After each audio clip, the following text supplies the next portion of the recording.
Hey, everybody, and welcome to a new episode of Frank About Health. Today is June 22nd, 2023, and we are in the middle of Migraine Awareness Month. I know people out there who are music industry fans have probably seen recent commercials with Lady Gaga promoting while in concert that she has migraines and as well as the medicine that she's promoting. But that's not what we're here to talk about. That's just my teaser to talk about today's show. And before I issue any information about today's show, let me just do my formal disclaimer and get that out of the way. And that is that any of the medical information you learn about on today's show is not to be taken as our way of dissuading you from your ongoing treatment if you're currently suffering from epilepsy or migraines or any other disorder for that matter. In fact, any of the information is food for thought for you to consider. If you are to make any changes, please consult with your primary care physician, your neurologist, your psychiatrist, or any other specialist you are seeing, and make those changes accordingly in consult with your doctor. All right, but now back to this particular episode. We're going to be discussing migralepsy. I mean, when Jeff told me about it weeks ago, I thought it was just a pun, but it is a real disorder. It is migraine-induced epilepsy. Now, a lot of what many medical professionals, including the epilepsy patients themselves, have dealt with is the issue of misdiagnosis because you don't know if it's just you're suffering from migraines or if you're suffering from seizures and they cause migraines. And that constant catch 22 has left a lot of people, especially those that have migralepsy, not in the dark, but a little bit confused as to what is the right medication or the right treatment they need to take. Now, today's guest, courtesy of Jeff Demitrack, is Barby Ingle, who is also a published author in the area of chronic pain management. And we'll learn more about her book today on this show.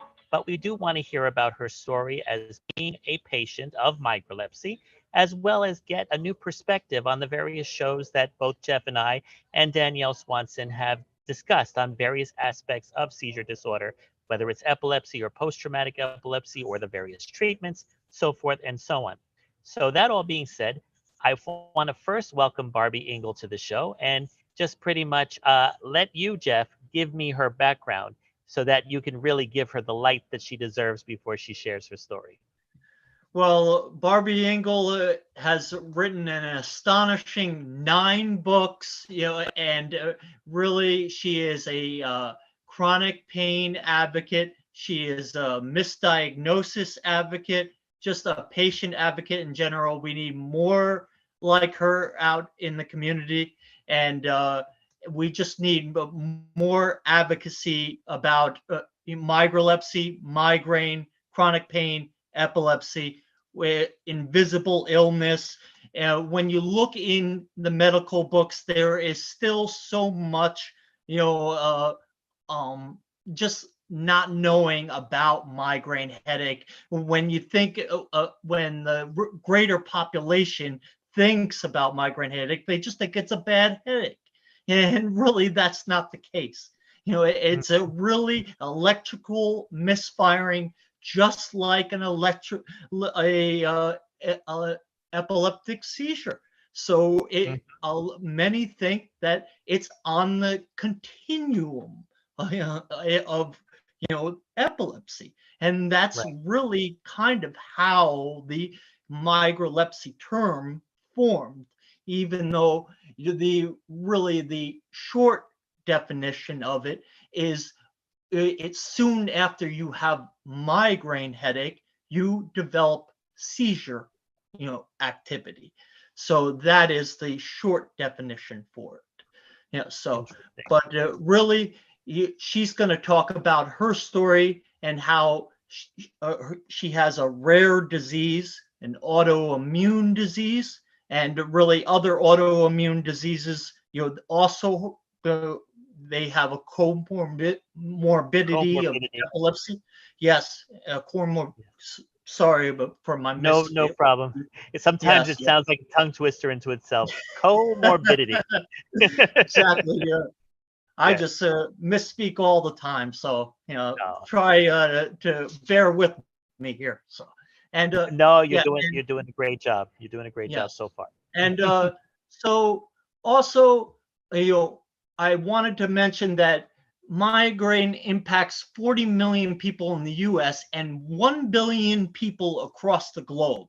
So it's an astonishing figure right there. So a lot of people can relate, and really the triggers that go with epilepsy also go with the migraine, like sleep deprivation, alcohol, sun exposure, smells, like gasoline, something along those lines. Yeah. So, Right. yeah. Right. And a viral infection, I might have been, that might have been the cause of my epilepsy. I get migraine headache. Many people with epilepsy get migraine, and Right. some people don't like it to be called migraines, plural. They rather have it be called migraine or migraine headache because they believe that there's a stigma, just like Understood. epilepsy. Yes. Right. And it's a neurological disorder. It's one of the most common neurological disorders. So, yeah. And Incredible. so, Barbie, why don't you introduce yourself a little more and talk about your story a little bit more? Well, you did great, Jeff. Thank you. Thank you, Frank, for having me here. I'm so glad to be here and share. And I hope your watchers, your listeners are going to get a lot out of the next hour. And as you said, I've published 9 books about chronic pain, health, motivation, migralepsy, my journey through the system. And I call myself a cheerleader of hope because prior to developing chronic and rare diseases, I was a cheerleader and I was a head coach at Washington State University. And I had teams that were ranked in the top 5 in the country and was living my best life. And then 8 seconds changed all that. So I had to take a new path. And instead of being a physical cheerleader and coach, I changed my life to become a mental cheerleader and to share, help, and advocate other people to and through whatever challenges that they're facing in their own lives. Now, it's interesting from all the stuff that Jeff was indicating about like migraines being a stigma, just like epilepsy is. How would you qualify your experience with migralepsy? Were you at all concerned about the stigma on either side, or was the epilepsy stigma of more concern to you? I think that I'm more stigmatized by having chronic pain, and because that started first, the symptoms of that started first, or as far as I knew, with being diagnosed with different things. So by the time they diagnosed me with migralepsy, which was in 2012, I had already lived with a rare neuroautoimmune disease since 2002. And even prior to that, I had endometriosis. So I had been through some stigmatization for years. And in having a neuroautoimmune disease and having migraines that started after developing that disease, as Jeff said, that, we get these comorbidities, and I didn't know if one was piling on the next, but when I started having the symptoms in 2012, actually having the seizures, it was trying to get off the seizure medication that I had been on for years. The doctors had put me on for migraines, although it was seizure medication. So realizing at that point that it actually is seizures activity that is going on, I just wanted to not go through the seizures. And absolutely, I mean, it's like all of a sudden parts of your life are gone and you don't know why. So I can understand how overwhelming that is over any stigma, because at least the other stigmas happen while you're conscious, and you can somehow cope with it. And so many people experience chronic pain that have migraine headache and that have epilepsy. It's just two neurological disorders that you just start to experience pain over time, because whether it's that throbbing, pounding headache of a migraine all the time, or that same experience of a seizure headache. After you come out of your seizure, you really cannot move without something rushing through your body, a pain or rushing through your head, or the light, causing you to need to close your eyes tight because of the pain feeling that is rushing to the back of your head. So it's they're two neurological disorders that just that experience of pain.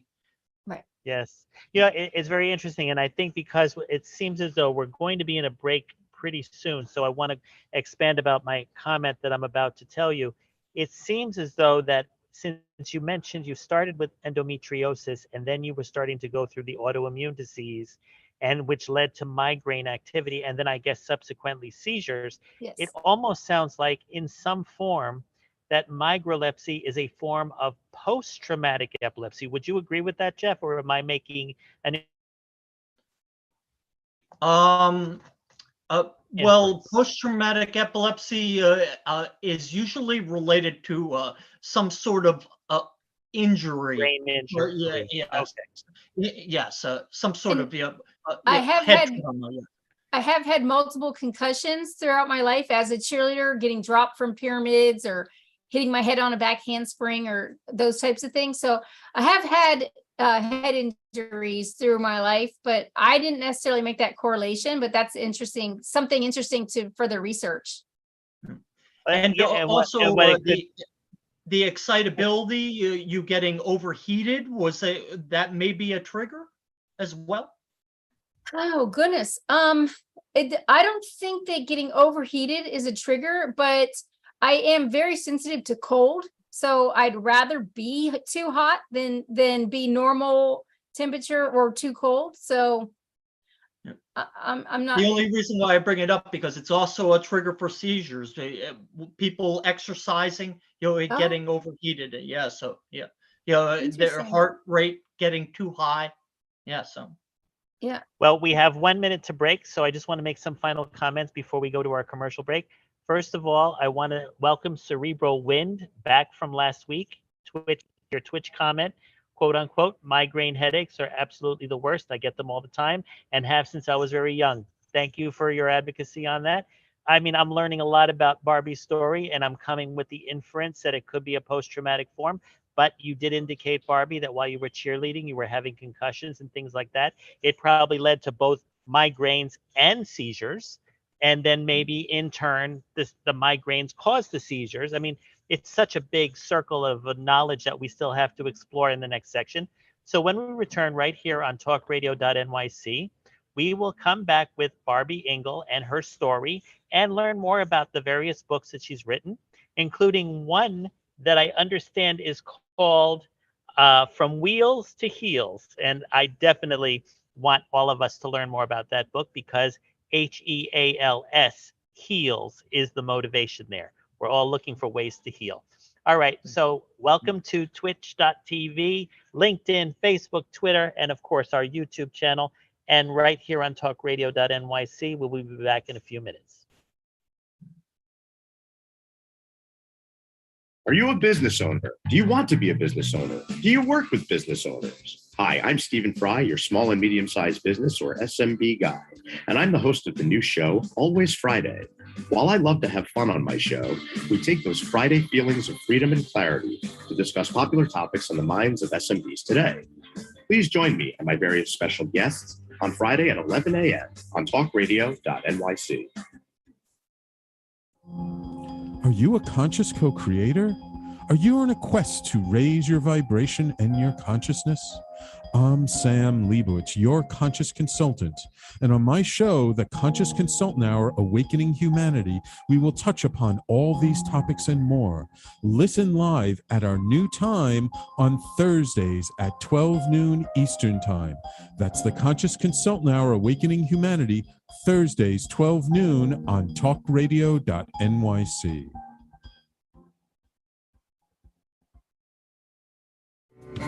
What really drives success in business? Introducing Intangify, the show that explores the intangible assets that create value and growth. I'm Matthew Aspel, your host and an attorney focused on innovation.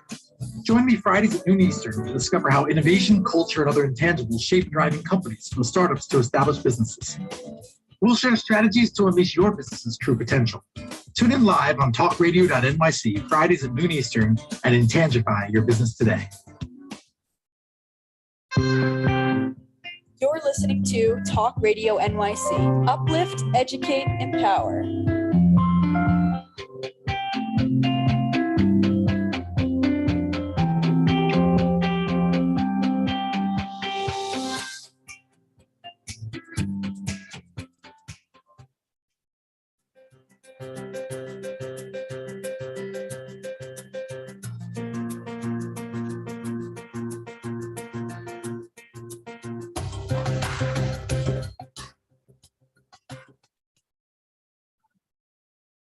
Welcome back. And so we were just exploring Barby's history with autoimmune disease, migraines, as well as seizure disorder, probably attributed to the migraines, or as we are dubbing, migralepsy. But I'm very interested to know about these concussions that you had. When you were going through your seizures, you were still not diagnosed as epileptic at that point, correct? Correct. They weren't even necessarily, I didn't know that they were seizures, and because they weren't grand mal seizures. It's the kind of seizure that I have is my body kind of turns off. It's like I'm a robot and my body just shuts down. And then when I see an electrical storm inside my brain, but I didn't necessarily connect it to a seizure. And but when I come back to, or as I'm coming back from the seizure, my words are messed up. I say random string of words that make no sense. I usually pee my pants, and I'm the hungriest I've ever been, the sleepiest I've ever been. And I am trying to say things that make sense. They just don't make sense. I've had those issues. I mean, that's like in the post-ictal state. Wouldn't you agree, Jeff? Yeah, that's the post-ictal confusion, I call it. And it's the brain trying to put itself back together. It's the brain in a state of confusion trying to heal itself. And Right. yes, you sometimes you're talking gibberish. Sometimes you're not remembering, and many times you have amnesia. And I was going to just mention that it does the scientific community acknowledge or recognize migralepsy as the scientific term. And Barby, you say yes. A number of studies have found a clear link between migraine and epilepsy, and that's the reason why you say you have a specialist that recognizes migralepsy as it. When I first was diagnosed with migralepsy, I was at an event doing a speech, and I had a seizure. And it was a presentation for medical providers, and one of the medical providers in the audience was a specialist. He was actually an anesthesiologist, but he had I guess patients with migralepsy and epilepsy, and specialized in that area, even though he was the anesthesiologist. And he's the one who recognized what I was going through and the symptoms I was having. And he could tell I had a migraine before I even started my presentation. And he saw the whole evolution, and came and talked to my husband and myself after the presentation, said, this is what you need to go talk to your doctor. And when you get home, talk to your doctor about. And I went to a neurologist who started doing the testing for it, and came back and said, yours is a little more complex and complicated than we normally deal with as neurologists, and suggested I go to an hepatologist. And now I am with St. Joe's and Barrows Neurological Institute here in Arizona. I have 4 neurologists and an hepatologist on a team. They work in teams that have been helping me through it. But it took a doctor to see it and say, this is what you need to have looked at, and then brought me back with the correct words to talk to my providers about. But when you say hepatologist, I've heard epileptologist. Is that the same thing? I think that's what she means, epileptologist, right? It's probably the same. I'm not sure that's how the word was given to me. So I've been using hepatologist, but maybe it's epileptologist. Yeah. Well, no, at the same time, I'll go with how I thought you it was say probably. I thought it was probably an epilepsy neurologist that focuses on migraine. So maybe they have epitologists instead of the other full word that we've been using. But I No, gather there is it's no an epileptologist. Okay. epileptologist. It's not a big deal. It's just it's all just the Semantics. Yes. technical terms. It's how doctors try to confuse us. Yeah. Well, it can be a confusing journey. I mean, I think I've told you, Jeff, repeatedly that I discovered I was genetically induced epileptic, or rather, I'd been living with genetically inherited epilepsy, but it took 3 different medications that I had to shift from in order to get less toxicity and less side effects to discover that. So Well- for me, my discovery happened through my medications. But Well, I guess it's funny you mentioned that, because the scientific research behind migralepsy, they say that if you have 2 parents with migraine, you're more susceptible to having seizures. If you have 1 parent with migraine and another parent with mood disorder, you're more susceptible to having seizures. So that's some of these studies behind migralepsy. That's some of the studies that have led to the term being acknowledged in the scientific community. Yeah, so that is, and we were going to talk about some of the similarities, some of the medications. So what were some of the medications they initially put you on, Barbie, for migraine headache, that what maybe were maybe seizure medications? Right. They were seizure medications. So they had me on Depakote, Topamax, Verapamil, which is a heart medication, but they tried it. Celebrex, Gabapentin? Gabapentin, Neurontin, Dilantin. Yes. Gabapentin and Neurontin are the same thing. Yes. One's brand and one's non. And And then you said Dilantin. you said they put you on magnesium, right? Yes, magnesium. And they actually have taken me off and on magnesium over the years, depending on my blood testing, which I go through 4 times every quarter, basically. They do blood testing. And so sometimes I'm on the magnesium and sometimes they take me off. It just depends on how much is in my body when they test me each quarter. Well, when someone's having seizures and they are going to a hospital, they put you on a magnesium drip right away. Right. Yep. Yeah. Yes. So, and then the one that actually helped me the most is Lamictal. Yeah. That is what helped me the most as well. I mean, it's kind of interesting because when I was introduced to Lamictal, or lamotrigine, the chemical name, they were basically saying that it was first discovered as a psychiatric mood drug for people with bipolar disorder, anxiety disorder. And then they just noticed that those individuals that were having heavy major depressive disorder or even PTSD, their seizure activity had stopped when they were taking it. So then the neurology community, especially here at NYU Langone and their Comprehensive Epilepsy Center, they basically went ahead and did testing. And I don't know if I was part of a test group, but I was one of the first few when it went into the marketplace to help, just stop my full-blown generalized seizures that I was having. But I did notice the mood was enhanced. I was more energetic. I felt more alive. I had less anxiety. In fact, I remember the time I was taking it from 2002 to 2018. And the thing is I remember in 2012, they wanted to take me off and I said, no, don't you dare.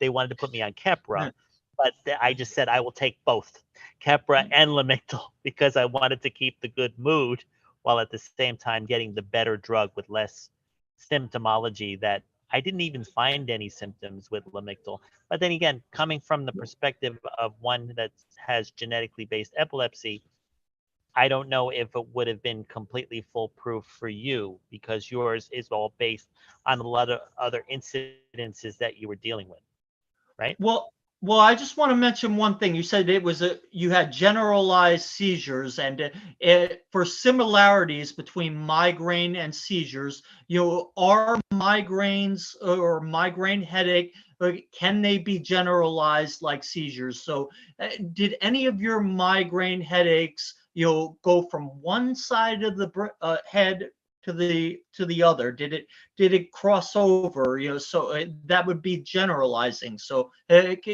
that ever happen to you, Barbie? I don't think so. I think that when I'm having the migraine, it's usually like my frontal lobe and or interesting, my eye. But it's not my eyeball, but behind my eyeball is where the activity is taking place. So I feel it in my frontal lobe, but it's like behind my eyeball. The occipital lobe is therefore getting it. Yes. And how about an aura for your seizures and migraine? Yep. You have an aura. So there is like if I'm having a migraine, but I start to experience an aura, whether it's smell or visual, I know that a seizure could be coming on.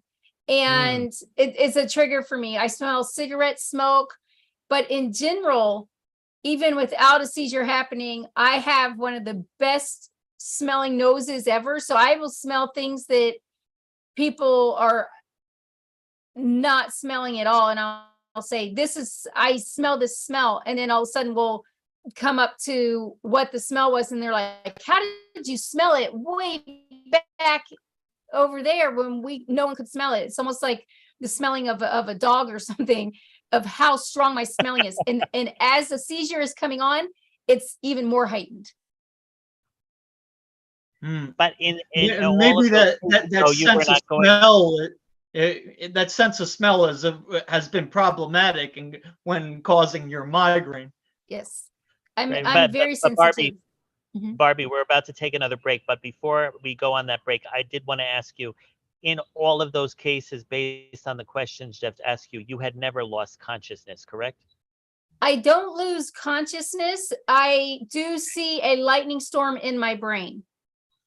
Wow. So I guess that's actually your blessing for those of us who've had them and don't even remember the visual that you've described. I would love to have witnessed that other than on an EEG report, but and I guess that's one of your unique aspects to having migralepsy. Okay, ladies and gentlemen, when we return right here on talkradio.nyc, we're going to discuss about the books that Barbie has written, especially the one that I alluded to earlier. And by the way, do you have a copy of the book on hand, Barbie, to show the audience? I believe I do. Good. So please stay tuned, because without that, if you don't come back, you won't get to see the book right here on Frank About Health on talkradio.nyc, all of our social media, and twitch.tv. And Cerebral Wind, keep your comments coming. All right, we'll be back in a few. Are you passionate about the conversation around racism? Hi, I'm Reverend Dr. TLC, host of the Dismantle Racism Show, which airs every Thursday at 11 a.m. Eastern on talkradio.nyc. Join me and my amazing guests as we discuss ways to uncover, dismantle, and eradicate racism. That's Thursdays at 11 o'clock a.m. on talkradio.nyc. In a post-COVID world, you may have many unanswered questions regarding your health. Are you looking to live a healthier lifestyle? Do you have a desire to learn more about mental health and enhance your quality of life? Or do you just want to participate in self-understanding and awareness?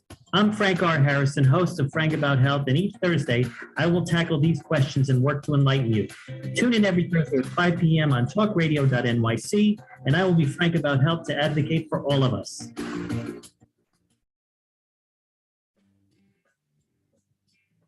Hey everybody, it's Tommy D, the nonprofit sector connector, coming at you from my attic. Each week here on talkradio.nyc, I host the program Philanthropy in Focus. Nonprofits impact us each and every day, and it's my focus to help them amplify their message and tell their story. Listen each week at 10 a.m. Eastern Standard Time until 11 a.m. Eastern Standard Time, right here on talkradio.nyc. You're listening to Talk Radio NYC at www.talkradio.nyc, now broadcasting 24 hours a day.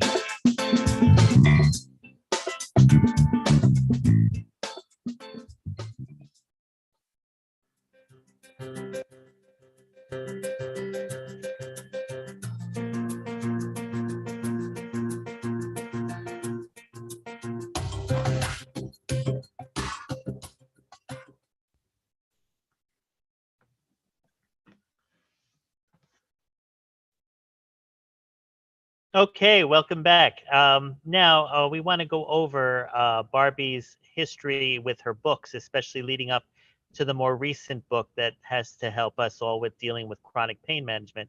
But I also wanted to follow up on some of the issues with treatments.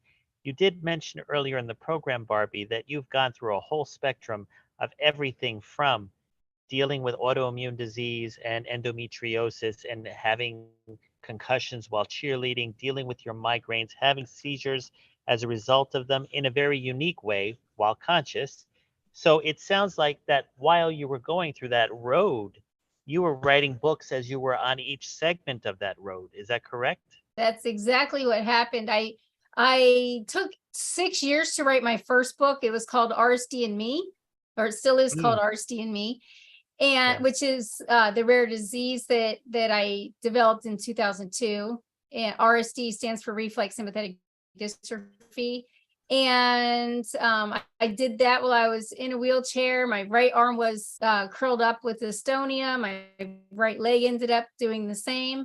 And I spent 7 years in a wheelchair, and I wanted to do something to give back to the community. And then all the rest of the books were subsequent books that I had more to say or more to do and more to add to the community, and was able to continue that inspirational writing and actually get some information and details out there, not just to share my story, but also give tips, tools, and resources for people.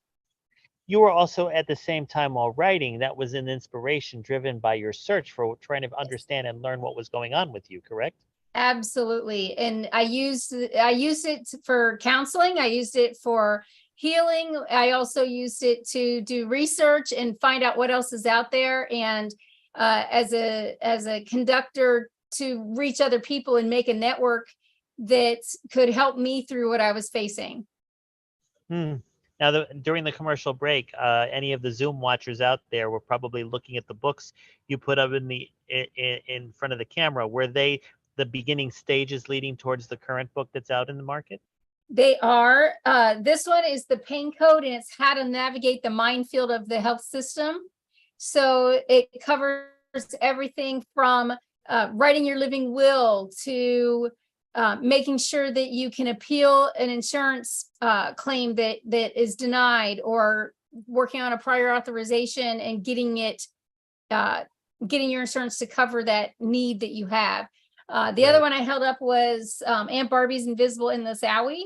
I have 7 nephews and a niece, and my 4 oldest nephews I'm not very close with, but the younger 4, we wrote this book, and as they were born, we introduced them to the book and read it to them when they were growing up. And we have a great relationship where we can talk and communicate, and they know how to help me. They know that they need to put away their flashing toys when Aunt Barbie comes to visit, and that type of thing. So that's my children's book. And the other ones came out of necessity and trying to teach, learn, and grow myself and others in the community through whatever challenges we were facing. Interesting. I gather I'm now going to flip the screen and show the world your website that features your current book.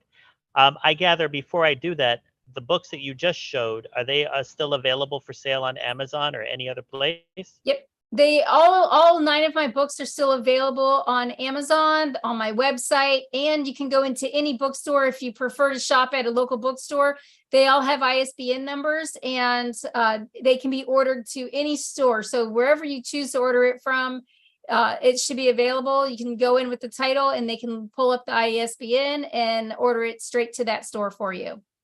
Awesome. But I could see this is your big book, which actually looks as though it's taking all of your previous works and putting it together into one complete, I wouldn't call it an autobiography, but I would definitely see from the description of what's in the book, you do talk about patient awareness and patient advocacy, and you also talk about chronic pain and your RSD issue. You talk about the endometriosis.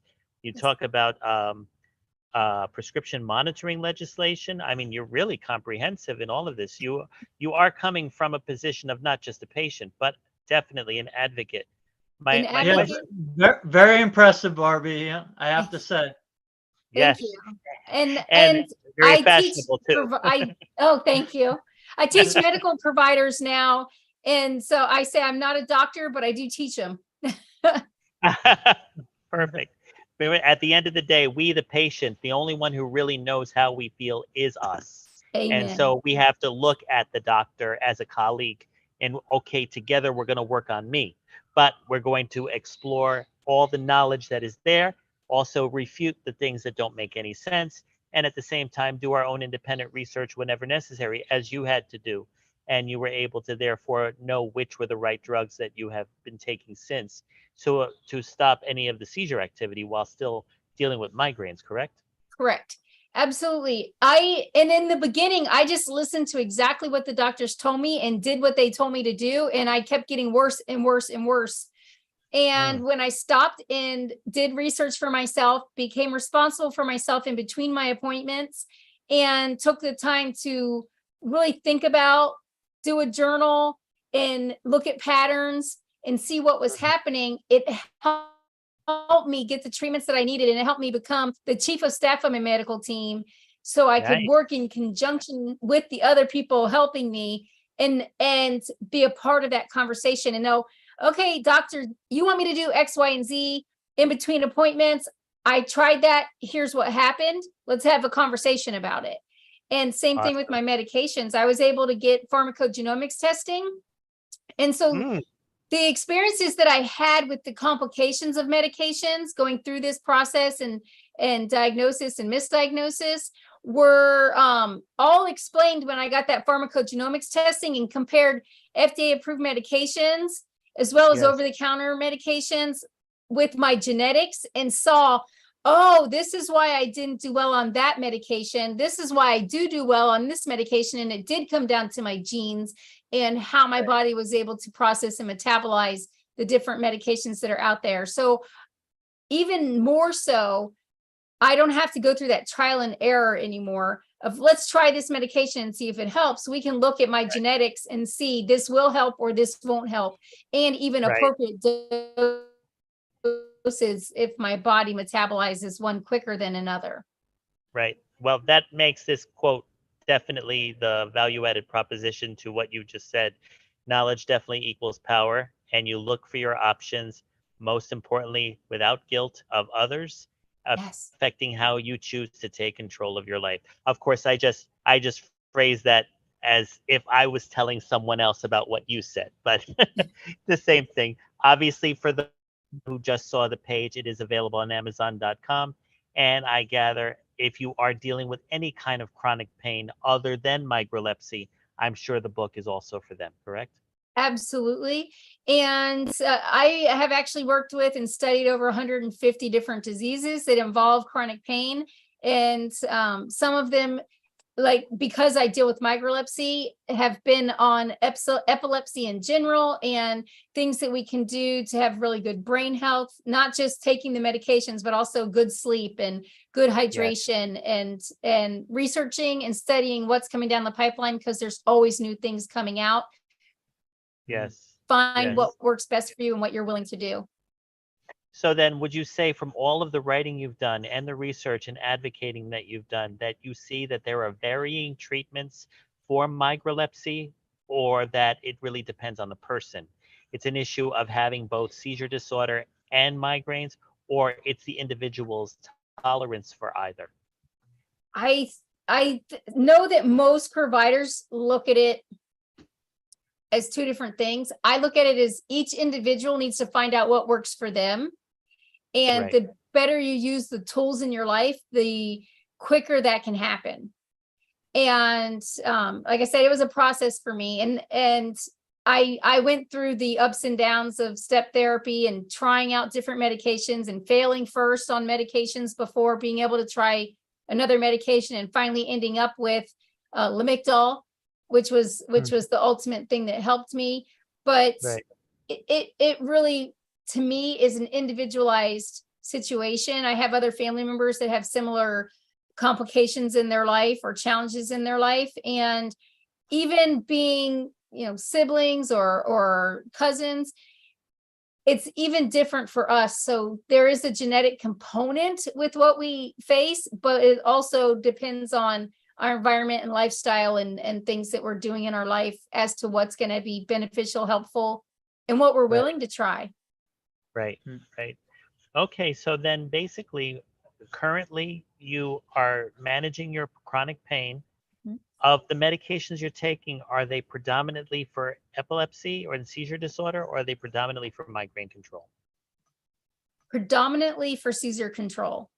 Migraines suck, and I have been on straight migraine medications. The one that works best for me is Zomig, but I don't have to use Zomig every single day.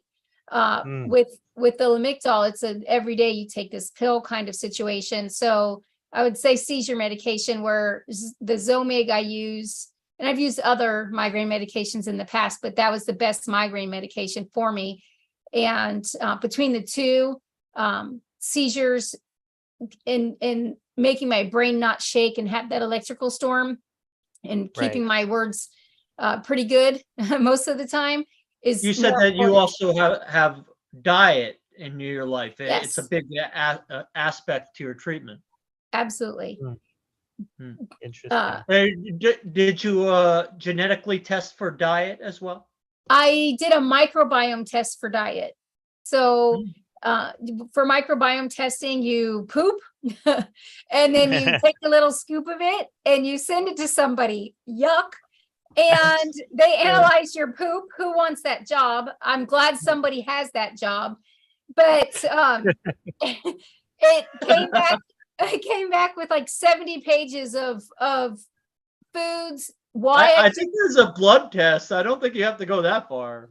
Okay, well, I don't know about the blood test, but I did do. Well, actually, I have done the blood test. They did sensitivity testing, and they give you intolerances. I believe. Did, and I'm allergic to seafood and shellfish. I found that out through trial and error, but after that they confirmed it with a blood test. So they did do a skin sensitivity test with me on that, but the microbiome actually was how my body is breaking it down, and they're looking at my genetics in the poop and comparing it to foods. But I didn't know you could do a microbiome test with anything other than poop. So that's I didn't think about the blood testing that I did before that, but I got better results with the poop than the blood testing. Okay. Truly a job where you have to wear a mask. Yes, and gloves, please. Exactly.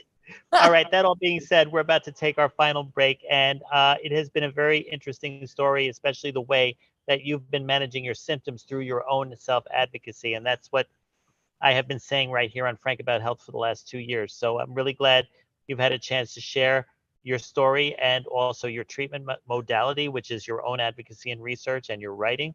Remember what I said, everybody. You can find those books, especially from Wheels to Heels, on Amazon.com. And when we return, we'll talk about how you can get a hold of Barby through her website or through any other channels available.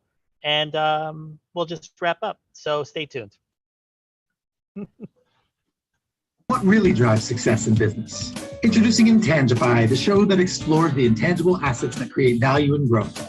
I'm Matthew Aspel, your host and an attorney focused on innovation.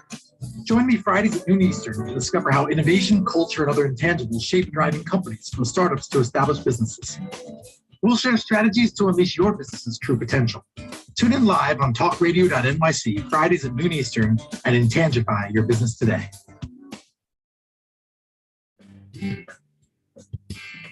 Hey everybody, it's Tommy D, the nonprofit sector connector, coming at you from my attic.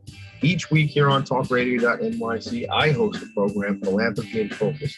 Nonprofits impact us each and every day, and it's my focus to help them amplify their message and tell their story.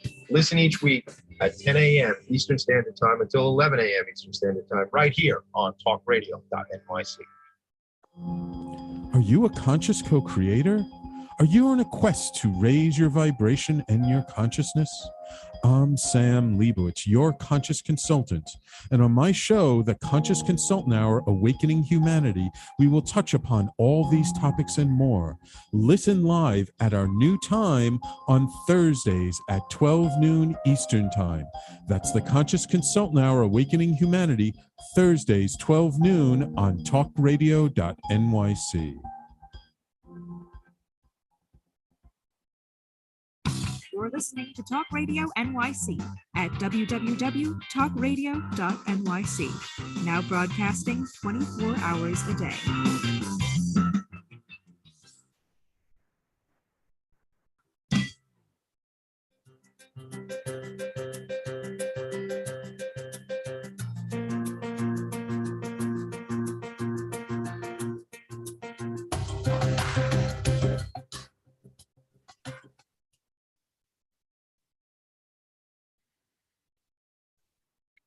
Okay, welcome back. In this final segment, we want to really look at the energy and spirit of treatment for all of us that suffer either from epilepsy or migralepsy or anything else related to seizure disorder. And what we've just heard over the last 45 minutes, besides the history of Barby Ingle's story and how she came about in writing her pain management modalities for all of us to learn from, and of course advocate from, I also want to give a tout out to the winner in the unwritten winner in this seizure control competition, and that is Lamictal. Apparently, Lamictal has controlled my seizures, genetically based, is obviously helping Barby live a pain managed life with, I presume, minimal migraines and probably even pure seizure control. And I know while Jeff, there's mixed reviews out there on Lamictal. I had a bad reaction to Lamictal, actually. And I will admit, after you stay away from Lamictal for a while and you take it again, it has a different reaction. For me, when I stayed away from it for 3 months, I actually felt like I was drunk when I took it again, and I was told not to take it anymore because I didn't have any seizures anyway. So it's quite possible my triggers were turned off, although the Keppra still sustains me. So that all being said, what I want you to explain, Barby, in the remaining time that we have is, I see it's not really an explanation. It's more of a theory that I'm coming up with, that you go through a whole advocacy and treatment modality of pain management through a quality of hope and insight. And I want to know if that's just my instinct picking up what you're doing, or if that is your mission, or if you have another mission in relation to that. I think also, based on some of the notes that you gave me, Jeff, you said it was pain versus hope, but I guess that's just what you rely on, hope to resolve the pain, essentially. I mean, without hope, you really don't have any other choice. I also wanted to recognize that pain can sometimes change the chemistry of your brain, and some people living with chronic pain, they have to deal with that aspect. And pharmaceuticals, they can change the chemistry of your brain as well. Oh, okay. I know. And sometimes, believe it or not, and I've wondered this about myself, sometimes the pain medication might be so helpful that it gives you hope that you didn't even plan on having. Or you just feel more energy than you need to, but it does help to have a surplus of that. So when you go through your writings or your treatment or your doctor meetings or whatever, how do you represent yourself in the whole aspect of what you present to those people in need of some solutions for their disorders? Do you come out as a messenger providing hope and care, or do you come out as a mentor or a coach? Or do you, you mentioned actually teaching medical professionals. So how do you get your story across? I think I like my healthcare, I try to form to the situation that's at hand. So if I'm speaking to healthcare professionals, it's a little bit different than when I'm talking to patients or caregivers or even the public message. It all is intertwined with hope. Hope is the foundation that I'm building on. And depending on which pillar I'm working with, I can change it up and individualize it so that that group of people can get the most out of what I'm offering or sharing, or the key messaging of whatever I'm there to talk about. And hope definitely is my mission on earth. I believe humanity is equipped with hope, and even the smallest glimmer of hope can get you through the hardest situation. And so for me, hope is what drives everything that I'm doing. Hope for myself, hope for other patients, hope for a future, hope for better healthcare. Right. And when you speak to medical professionals, do you try to advocate for them to have more of an individualized approach? Absolutely. Good question.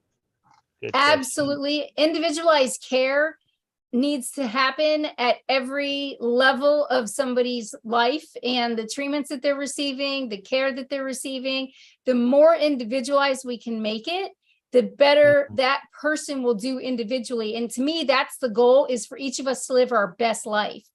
And so that's built on top of the hope that we all can live our best life. And how do we get there? How do we get organized? How do we break, if there's a challenge in front of us, how do we break it down into individualized pieces that we can work on? And when I'm having a really hard time on a specific situation, I try to stop, take a pause, do something I can be successful at or do well.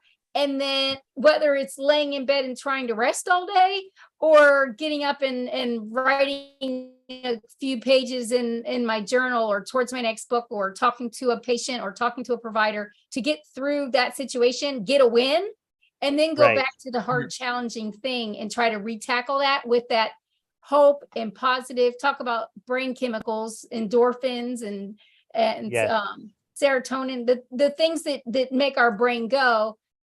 How do I get those to feel like a winner so that I can accomplish the challenges that come before me? Right.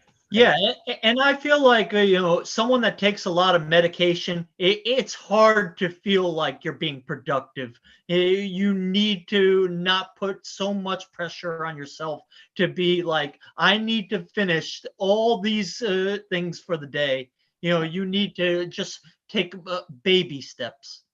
Yes, and it's okay. I had to learn the hard way. It's okay to leave things in your inbox. It's okay to have goals. As long as you're paused or moving forward, it's going to be okay. It's when you start looking back and having regrets, or holding on to guilt that you had to miss something, or that you didn't get to have an experience. As long as you wake up in the morning, you can face any challenge. It might not be good in that moment, but keep moving forward, keep working, take the pauses and breaks as you need, but work on not slipping backwards. And if you do, give yourself the grace to let go of the guilt so that you can move forward once you're able to.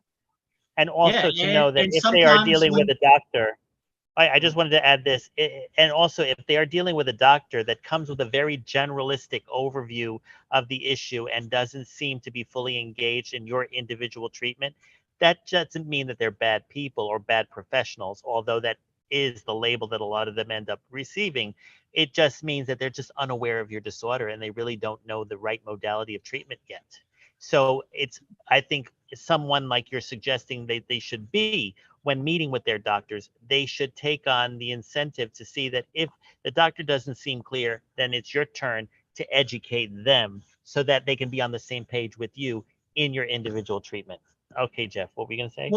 Well, also the traditional medical approach has been medication for so long. So to break free from that is so difficult. And because really we all patients want that individualized approach. They want, all that attention from their doctor. They want them to ask, are you having these side effects? And they don't always get those questions, but we need to start moving forward, get a better approach coming from the medical system. Yeah, we don't have to wait for the doctor to ask. Keep track in between appointments. Keep track and go in and with a written piece of paper, so you stay on track and you stay organized, so that you get all of those pieces of information that help the doctor help you out and communicated. You know, my thought is your book in itself could be the basis of a podcast. That's something you may want to consider to really get your word out there to an audience of doctors and patients and other people who are advocating.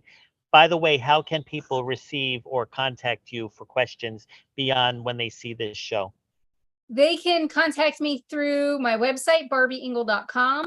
I also do a lot of volunteer work with the International Pain Foundation, and you can go to internationalpain.org.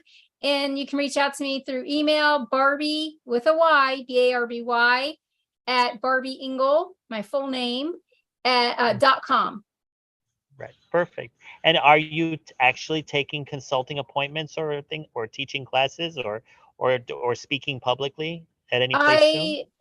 I do speak publicly, and people can contact me about those types of events through barbyingle.com and or reach out to me through email, and we can get started from there.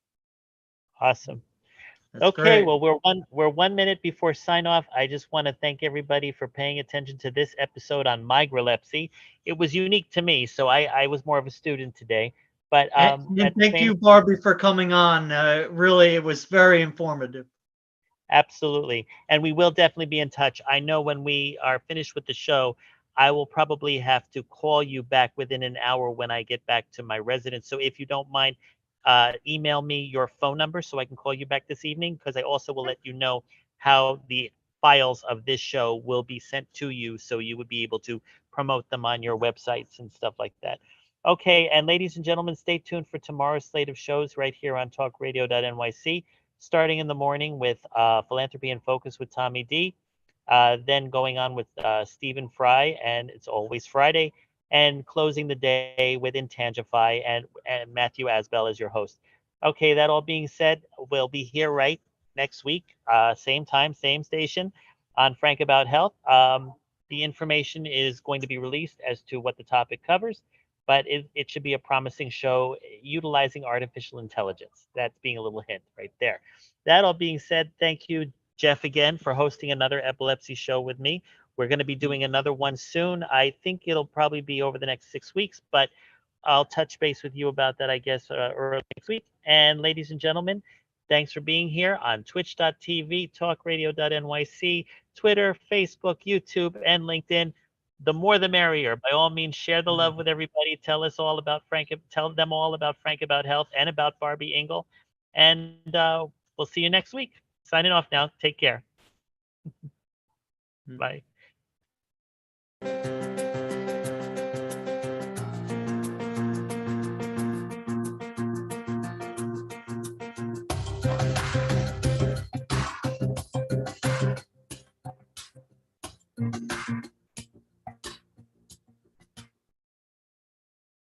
You're listening to Talk